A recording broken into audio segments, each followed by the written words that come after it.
नमस्कार छात्रों, मेरा नाम है महेश्वरी। आज हम सेकंड पीयू के लिए जो रैदास बानी रखा गया है उसके बारे में जानकारी प्राप्त कर लेंगे।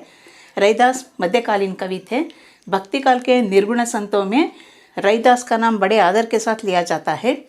ये रैदास कौन थे? आपका ज्ञान, सत्संग एवं लौकिक अनुभव का प्रतिफल था।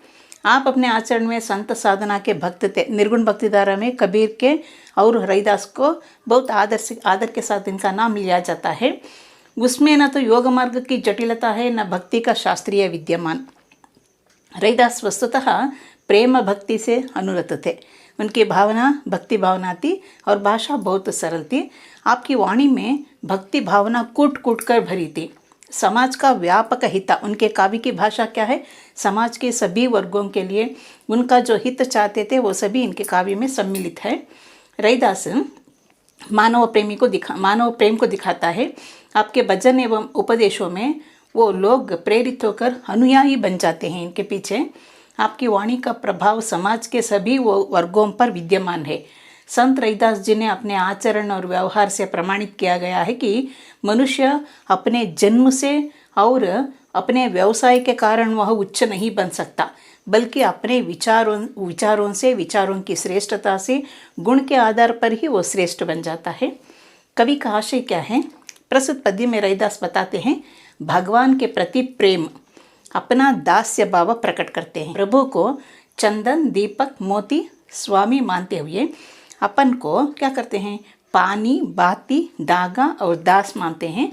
परिश्रम से जो भी हम कमाई करते हैं उसका फल मीठा होता है बोलते हैं, और अंत में एक सुखी राज्य की कामना करते हैं अपने पद्यों में।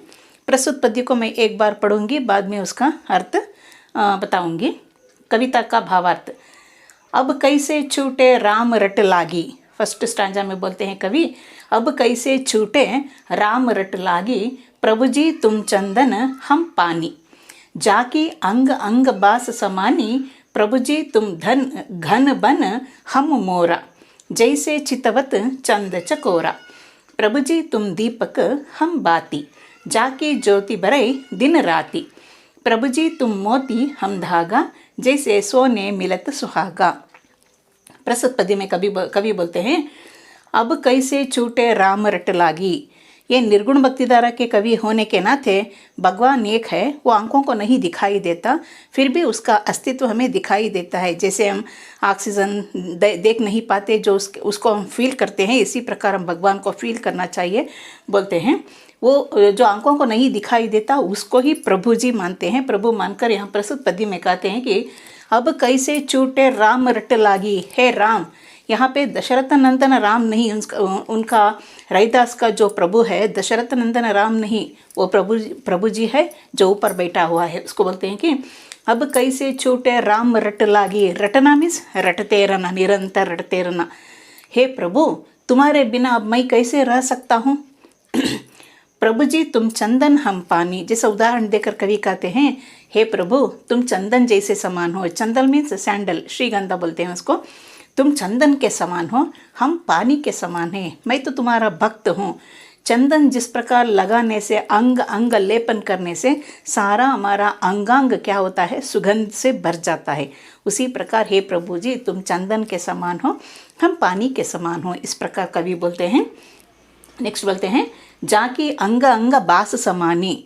जिसके अंगांग को लगना, जिस सुगंध को अंगांग से लेपन करने से सारा अंगांग परिमल से युक्त हो जाता है, सुगंधित हो जाता है। इसी प्रकार हे प्रभु तुम्हारा नाम हम रटने से, निरंतर यात्रा करते रहने से क्या हो जाता है?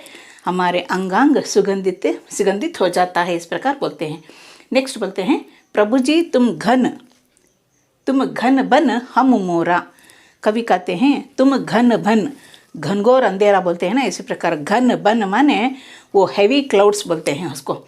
अगर तुम घन बन जाते हैं तो हम मोर के समान, तुम हैवी बादल बन जाते हैं तो हम क्या है? मोर के समान बन जाते हैं। किस प्रकार का? तो जब घना बादल हो जाता है आसमान में, तब मोर क्या करता है? उस घने बादल को देखते ही वो नाच उठता है, नाचने लगता है मोर।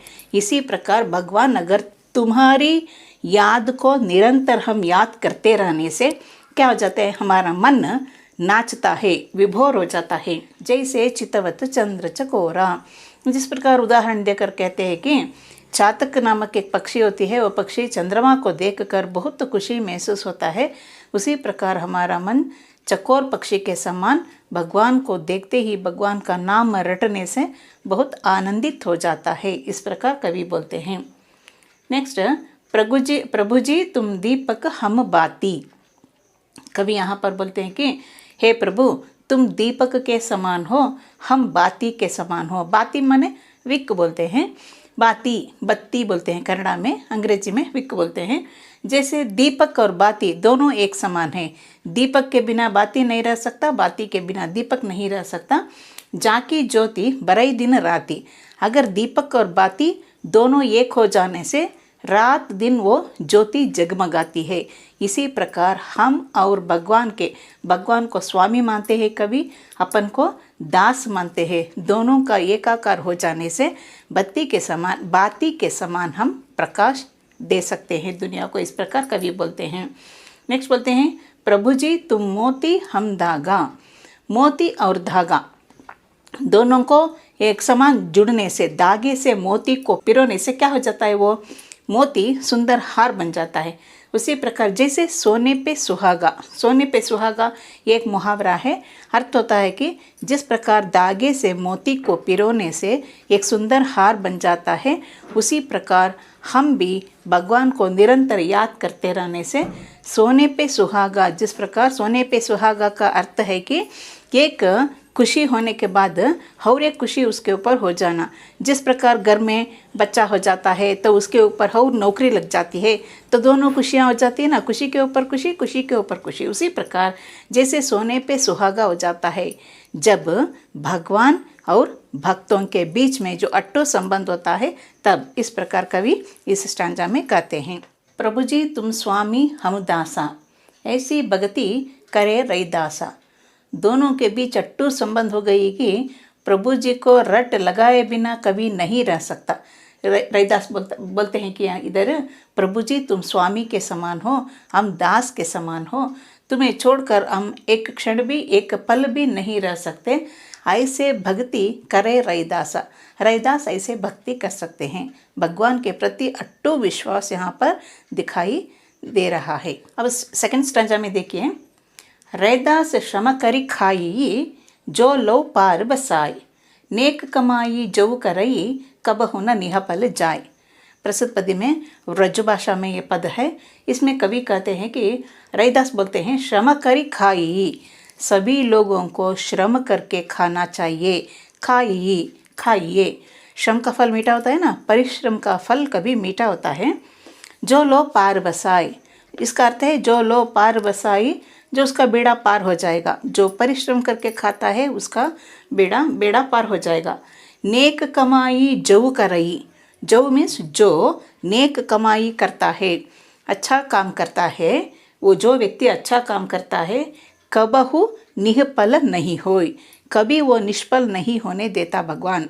जो परिश्रम का फल जो खाता है उसका फल मीठा होता है। परिश्रम करके खाना चाहिए, बैठकर कभी आलसी होकर उदासी होकर नहीं खाना चाहिए, इसका अर्थ होता है।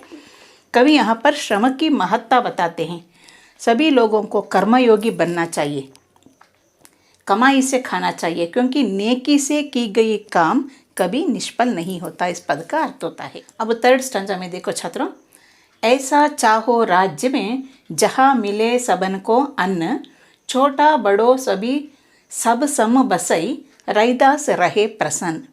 कवि चाहते हैं कि ऐसा चाहो राज्य में, हमारा राज्य ऐसा होना चाहिए कि सभी लोग राम राज्य की कल्पना करते हैं। राम राज्य माने जहाँ पर सभी सुखी थे, अन्न सभी को अन्न मिलता था, सभी सुखी से जीवन यापन करते थे। कवि भी ऐसा चाहते हैं कि जहाँ मिले सबन को अन्न, सबन को मीन सभी लोग आहार से वंचित नहीं होना चाहिए, सभी को अन्न मिलना चाहिए, सभी प्रजा खुशी से रहना चाहिए। ऐसा चाहो राज्य में, सभी लोग ऐसा चाहते थे, कवि भी ऐसा चाहते हैं। छोटा बड़ो सब सम बसई, छोटे हो या बड़े हो, अमीर हो या गरीब हो, सभी लोग एक समान होना चाहिए। इसी प्रकार राजा लोग भी ऐसे देखना चाहिए। रैदास बोलते हैं कि सभी लोग वहाँ प्रसन्न होना चाहिए, सभी लोगों को अन्न मिलना चाहिए, सभी लोग किसी वस्तु की कमी नहीं होना चाहिए, इस प्रकार कवि बोलते हैं। इसका अर्थ ऐसा होता है कि अंत में कवि ऐसे ही राज्य की कामना करते हैं कि जहाँ सभी सुखी हो, जहाँ सभी सुखी हो और सभी को अन्न मिले और कोई भी भूखा प्यासा ना हो, छोटा हो या बड़ा हो, अमीर हो या गरीब हो, सभी समान हो, ऐसा राज्य की कल्पना कवि करते हैं। इसका अर्थ इस प्रकार होता है।